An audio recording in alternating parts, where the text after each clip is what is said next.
पृथ्वी का जन्म कैसे हुआ, एक ऐसा प्रश्न जिसका उत्तर केवल आपको पृथ्वी कैसे बनी के बारे में ही नहीं बताएगा, बल्कि काफी हद तक आपको सौरमंडल के निर्माण के बारे में भी बताएगा।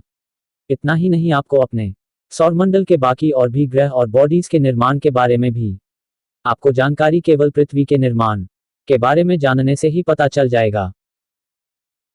तो चलिए आज हम यह जानते हैं कि अपनी पृथ्वी का निर्माण कैसे हुआ, हाउ अर्थ वॉज बॉर्न। लेकिन उससे पहले थोड़ा सा जान लेते हैं हम अपने ग्रह पृथ्वी के बारे में। हमारी पृथ्वी सूर्य से क्रम में तीसरे नंबर पर आती है और हमारी पृथ्वी ही सौरमंडल का एकमात्र ऐसा ग्रह है जहां पर जीवन संभव है। हमारी पृथ्वी एक स्थलीय ग्रह है।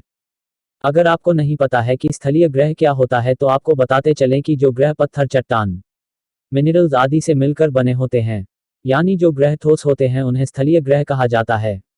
जैसे हमारा मंगल ग्रह, बुध ग्रह, शुक्र ग्रह और हमारी पृथ्वी। ठीक उसी तरह कुछ गैसीय ग्रह भी होते हैं जो अधिकतम गैस से बने होते हैं, जैसे बृहस्पति, अरुण, वरुण। हमारी पृथ्वी सौरमंडल के सबसे ज्यादा घनत्व वाली ग्रह है। हमारे पृथ्वी का घनत्व है WS5514GRAMPERCUBICCENTIMETER। इसके साथ ही पृथ्वी 6371 किलोमीटर के साथ सौरमंडल का सबसे बड़ा स्थलीय ग्रह है। तो चलिए इतना जानने के बाद जानते हैं अपने पृथ्वी कैसे पैदा हुई, अर्थ फॉर्मेशन के बारे में। सौरमंडल के निर्माण के साथ ही शुरू हुआ पृथ्वी का निर्माण। हमारा ब्रह्मांड तो 13.8 अरब साल पुराना है, लेकिन हमारे पृथ्वी और उसी के साथ ही हमारे सौरमंडल का निर्माण ब्रह्मांड के बनने के बहुत बाद में शुरू हुआ। आज से 4.6 अरब साल पहले धूलकण और गैस के ठंडे बादल, जिसे निहारिका, नेब्यूला कहते हैं, आपस में ग्रेविटेशनली कोलैप्स यानी गुरुत्वाकर्षण के कारण आपस में जुड़कर इसी सोलर नेब्यूला के बीच में सूर्य का निर्माण करते हैं। बिल्कुल उसी तरह जैसे किसी तारे की उत्पत्ति होती है, सोलर नेब्यूला के बीच में सूर्य के निर्माण के बाद बचे हुए निहारिकाओं के कण सूर्य के चारों ओर घूमते हुए एक डिस्क का निर्माण कर लेते हैं। इस डिस्क में घूमते हुए छोटे छोटे पार्टिकल ग्रेविटी के कारण आपस में जुड़कर बड़े पार्टिकल बनाने लगते हैं। लेकिन अभी भी कुछ हल्के और बेहद छोटे एलिमेंट जैसे हाइड्रोजन और हीलियम सूर्य के पास वाले क्षेत्र में स्थित रहते हैं। सोलर नेब्यूला के बीच में बनी सूर्य द्वारा सोलर विंड यानी सौर हवा के कारण यह हल्के एलिमेंट सूर्य से थोड़ा दूर चले जाते हैं। पर ये हल्के एलिमेंट सूर्य से बहुत ज्यादा दूर नहीं गए, ये इतना ही दूर गए जितने में इनके ऊपर सूर्य का गुरुत्वाकर्षण बल लग रहा था और सूर्य के पास बचते हैं थोड़े भारी और बड़े मटीरियल। भारी मटीरियल ने किया निर्माण स्थलीय ग्रह का। यह बड़े मटीरियल आपस में ग्रेविटी द्वारा जुड़ना शुरू हो जाते हैं। जो एलिमेंट्स बहुत ज्यादा भारी होते हैं वह सबसे पहले आपस में जुड़कर टेरेस्ट्रियल प्लैनेट्स यानी स्थलीय ग्रह का कोर बनाते हैं।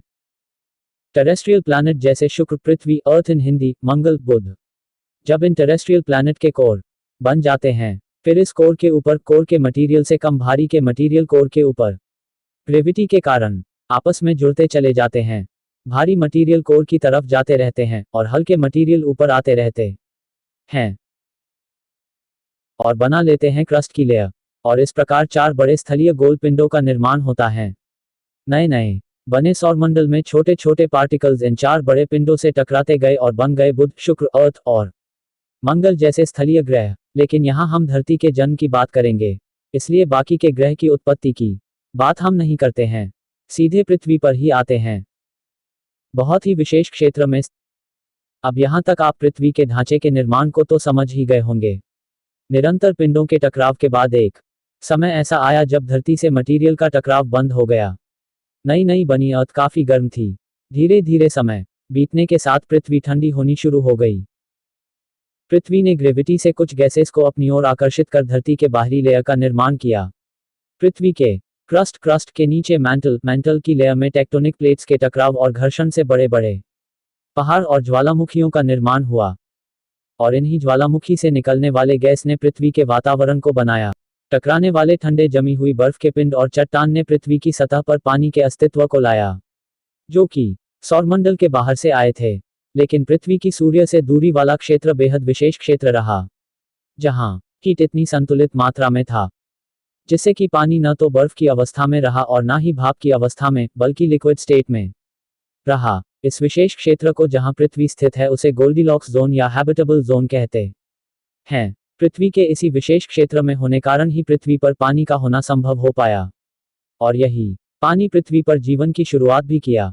पृथ्वी से टकराया था एक ग्रह। ऐसा माना जाता है कि शुरुआती दिनों में पृथ्वी से मंगल के आकार का एक ग्रह टकराया था, जिसका नाम थिया था। थिया और पृथ्वी के टकराव से अंतरिक्ष में गए मलबे के इकट्ठा होने से चंद्रमा का निर्माण हुआ, और इसी टकराव से धरती अपने अक्ष पर 23.4 डिग्री तक झुक गया, जिससे पृथ्वी पर मौसम में बदलाव आना शुरू हुआ। तो कुछ ऐसी परिकल्पना की गई है पृथ्वी के ऐसे बने थे गैस दानव। शुरुआत में मैंने आपको बताया था कि सौर हवा द्वारा कुछ हल्के मटेरियल सूर्य से बहा लिए गए, और इन्हीं हल्के और गैसियस मटेरियल के इकट्ठा होने से गैस दानव, गैस जायंट या जोवियन प्लैनेट्स, जोवियन प्लैनेट जैसे बृहस्पति, शनि, यूरेनस, नेपच्यून जैसे प्लैनेट्स का निर्माण हुआ। इस तरह हमारी धरती का निर्माण हुआ है, जहां हम और आप रहते हैं। अब यहीं पर वीडियो को खत्म करते हैं, फिर मिलते हैं नई वीडियो में। जय हिंद।